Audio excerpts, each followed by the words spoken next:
mess. Model 3, creative catastrophe. Model 4, distinguished dud. Model 5, ketchupy kerfuffle.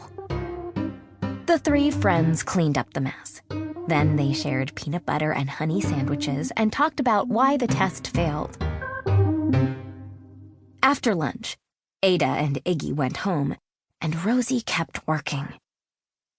She looked at the contraption.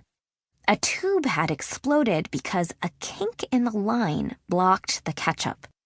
The pressure of the ketchup built up until... boom! Aha! Said Rosie. She jotted down ideas to fix the problem. Snake away Model 6 would work better. She was sure of it. Well, she was almost sure. There was only one way to find out. She would make changes to the machine and test again. Rosie was about to start when she heard a familiar whirring, purring, clanging, banging sound and looked out the window. It was great Aunt Rose.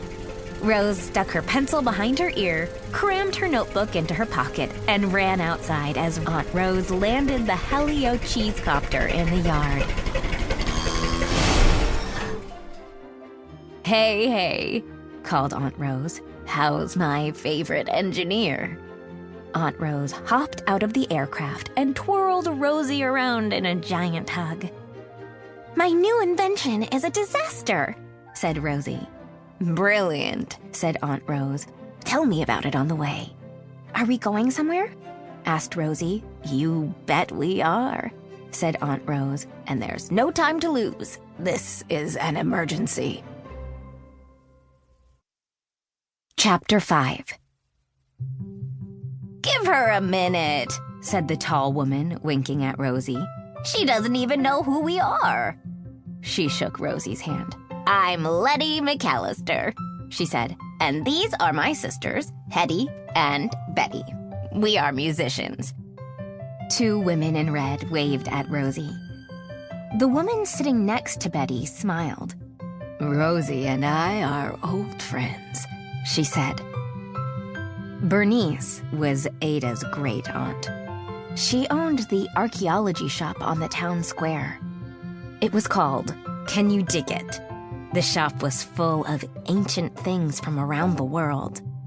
Rosie and Ada and their friend Iggy come visit me all the time. These kids are so full of ideas and questions that I gave them a nickname.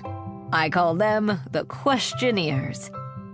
Oh, I like that, said Aunt Rose. The other women nodded. Rosie liked it too.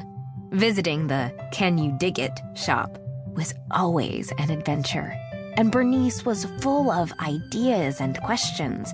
She was one of Rosie's favorite people. I have new treasures in the shop, Bernice said. Bring Ada and Iggy to see them. I will, said Rosie. We have another singer in the group, said Betty McAllister. This is Marion, and she sings opera. Wait until you hear her. A pleasure to meet you, said Marion. She was formal and elegant, with silvery hair, a strand of pearls, and a twinkle in her eyes. She smiled at Rosie. Rosie smiled back. And lastly, said the woman in the wheelchair, I'm Eleanor, but you can call me Boss. Everybody does. Because you're bossy, joked Letty. I speak plain and I get things done, said Boss. If that makes me bossy, then good. I'm too busy getting things done to care. The Riveters cheered. Boss smiled. We are the Blue River Riveters, she said. We worked together at the B-29 factory during World War II. We built more airplanes than you could imagine. We made a difference back when it was needed the most, and we still do our part. You're the women in the photo, said Rosie. But where are the others? It was a long time ago, dear, said Marion. We've lost many friends. Her voice grew quiet.